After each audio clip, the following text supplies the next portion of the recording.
Gavin, thanks for joining us. So, you guys have made an addition to the ShotScope platform with your software with strokes gained. So, this is a big deal for you guys. It's a big deal for golfers who are tracking their games using ShotScope. Can you kind of walk us through what this means for your platform from your perspective? Yeah, absolutely, Ryan. So, um, what does strokes gain do for us? So it really takes us to the next level on our software side, our apps. We launched it out last week, our first phase. It's going to come in 3 phases. So the first phase takes the golfer's overall tee shots, approaches, short game, and putting, and puts it against tour level data. The key part of phase one is it retrospectively includes every shot in our database. So that's over 80 million shots. So that's great news for all of our existing users. Phase two will be launched incrementally between March and May, and that's going to take a deeper dive into different types of pars of holes. So let's look at your par 3, par 4, par 5. Let's look at certain distances. So maybe under 200-yard par 3s against over 200-yard par 3s. Let's see where you're losing shots or gaining shots, and we can start to give you insights that'll help you think slightly differently on the golf course and improve your results. And then phase 3, which comes out in May and June, is it's going to take all that data and benchmark it against handicaps. So you can say, I'm a 10 handicapper. What does an 8 handicapper do differently to me? What does a 5 handicapper do differently? And we can also then use that information to say that your driving's the strongest part of your game, putting's the weakest. So for golfers, is it many of them are if they watch professional golf, they're aware of which strokes gained is, but what percentage of users may need an introduction to strokes gained because maybe they don't watch a lot of professional golf? Yeah, so we, as our user database has really grown over the last 12 months, we have got much better at being able to go and create focus groups. So what we found is about 80% of golfers have no idea what strokes gained is. And of the 20% that do, it's about 50-50 over if they actually do. And that's not a slight, because at the end of the day, as you say, it's mentioned on tour golf. It's mentioned, you watch the PGA Tour, I guarantee every broadcast, strokes gained mentioned 10 times, but it's never explained. So part of our exercise of phase one is to introduce our user base to strokes gained. We've got a bunch of content that has been going out around what is strokes gained. Here's some examples. Have a look at this. Hop on our blog, check this out. Have a look at this email. So it's really about trying to educate our database as much as we can, because you're right, a lot of golfers don't really know what it is. And if you don't know what it is, how are you going to gain insights from it and understand what it's trying to tell you? But hopefully it will be easier in the long haul to explain to somebody how they're gaining strokes maybe off the tee compared to, okay, you hit 5 of 14 fairways for the third time in a row, but now you can explain, well, maybe you hit it a little closer to the fairway, a little bit farther, closer to the hole. How is is that the difficult part, translating maybe what people already understand as their golf statistics into strokes gained? Yeah, that's a good way of putting it. You take your fairways in regulation. What does it tell you? You maybe played on a course that has really wide fairways, Right. like the old course, or you played on a course that's really tight. It doesn't tell you too much. It doesn't account for the fact that you hit 7 iron off every tee and you hit the fairway, but you couldn't reach the green into. So that's where strokes gained provides that sort of light. It is, it's really just a case of it's been around in the industry of golf for, I don't know, 10 to 15 years now.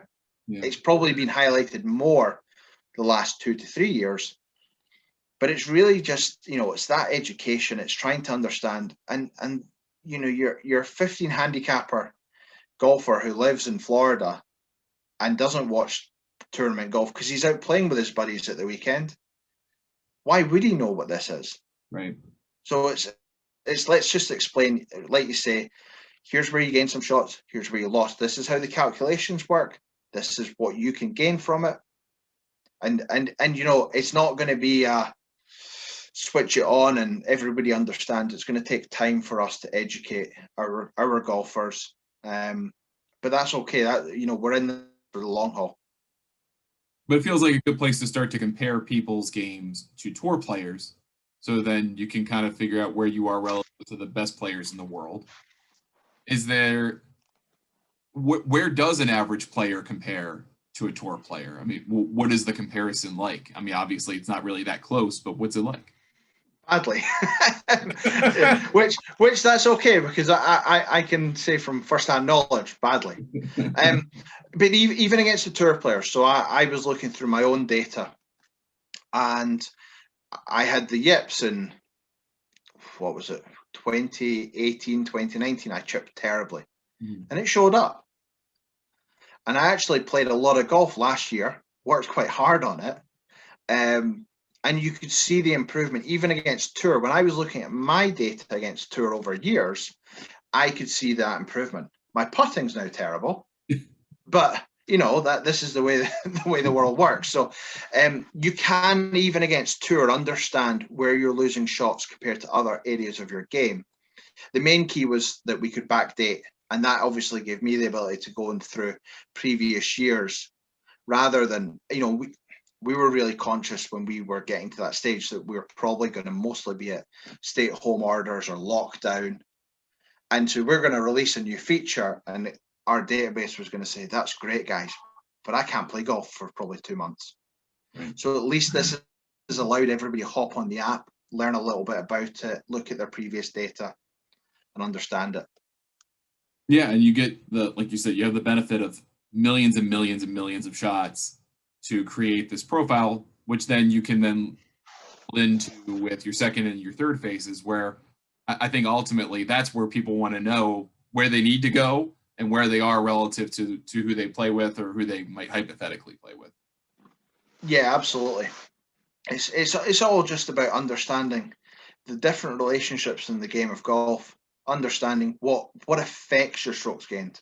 So for instance, let's go and hit more drivers off the tee. If you're we're all handicap golfers here. If we make a bad swing, it's irrelevant what we're holding. Yeah. A bad swing's a bad swing. It's going to cause carnage. But at least, the goal is to make a good swing. So let's get driver on that and make sure that we're trying to hit it as far down the hole as we can. That's the sort of information we're trying to give to golfers. And therefore, when they can take on some of those insights, they generally play better golf. That's probably the one standout thing, too, that I think so many golfers who are maybe 10, 15 handicap or worse, that's the biggest mistake that they make, is I would just want to get it in the fairway. Well, you could be just as bad hitting a 3-wood as a driver, and the strokes gained is the only data that's going to tell you hit driver. You need to hit driver. And that will bring that out to golfers. Hopefully thousands and thousands of them will realize, hey, I should hit driver instead of 3-iron off the tee or whatever. Oh, it's incredible. I mean, and I'm terrible at my club now for sort of, you're playing with a guy and, he's a good golfer. He's a solid 14 handicapper. He's taking hybrid off the tee. And you go, it's 390. Oh, well, I'll get it in play. And you go, yeah, but then what are you going to do? Right, you're not getting. Well, I mean, I'll hit another hybrid there. And then they catch a tree 30 yards short of the green. Oh, well, I'm not very good from this distance. You're like, what is going on? So it is about, understanding bad swings happen. That's fine. But let's, one of the big takeaways is driver against 3-wood. Yeah. Same accuracy. You're losing 30 yards on average. Just hit the driver. Yeah. So you can keep it out of trees, you should hit driver. And if you can't do that, you should be on the range. Yes. Not playing golf. Yes. So, there's a lot of takeaways that we can provide, or insights that we can provide, and make sure that golfers are, it's not about overcomplicating the game. That's not what performance tracking is about. It's just about simple insights that you're going to make slightly different decisions on a golf course, and you will reap the benefits. And by putting it in the basic categories that we know and love for strokes gained, you can say to somebody, okay, you're, like you said, you've improved your chipping, putting fell by the wayside. Now you got to go work on that. Or, well, turns out if I do hit driver off the tee, I can lower my scores. It's just here plain fact, and that's going to make people better golfers. I mean, that's all you really want from performance tracking, is to know what you're good and bad at, and to figure out how to get better. Absolutely, that's it. There it is. Very, very simple. And you guys are killing it. I know we talked before this that you guys cannot sell quick enough. They don't fly. They fly off the shelves way too fast with V3, and that you guys have made great upgrades to the product. More coming. I'm so happy for you guys. It's really awesome that you guys continue to improve your product and you guys get rewarded by it in the marketplace. So, Gavin, thank you for coming on. Thanks for telling us about the new strokes gained features, and we'll talk to you soon. Absolutely. Thanks for having me. Cheers, Ryan.